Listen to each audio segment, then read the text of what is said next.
Jazakallah khair, Dr. Zakir. Let's move on to the next question. I want to come back to some of the points you were mentioning under the physical changes and benefits of the fast. What are the medical implications of fasting? There are innumerable medical benefits when a person fasts. I'll just mention a few of them. It organizes the heartbeat and relaxes it. It reduces the pressure on the heart arteries, and it reduces the fat, the cholesterol, as well as the acids. It releases the pressure on the liver. Fasting also decreases the secretion of the digestive glands, which normally causes ulcer. There are less chances of having kidney stones when a person fasts. Fasting is also helpful in non-insulin dependent diabetes. And fasting is also helpful in reducing the weight.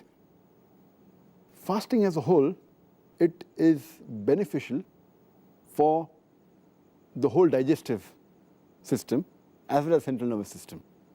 Fasting helps in removing the toxins from the body.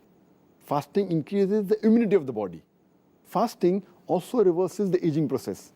It increases the longevity, lifespan of a human being. Fasting also helps in creation of more of T cells, which are known as killer cells. And fasting as a whole, it rejuvenates and overhauls the complete body. And there are various diseases which are helped when a person fasts. For example, a person who's suffering from certain diseases, and if a person fasts, it's helpful for him. For example, in cardiovascular diseases, if a person is suffering from asthma, from arthritis, from digestive disorders, if he's suffering from lupus, from skin disorders, if he's suffering from non-insulin dependent diabetes, there are various, the list can go on and go on. And it is even helpful in removing a person who's addicted to things which are haram, and even medically they aren't good. For example, smoking, or a person who is an alcoholic, or a person who's a chain smoker. Fasting helps him in breaking this wrong habit and addiction.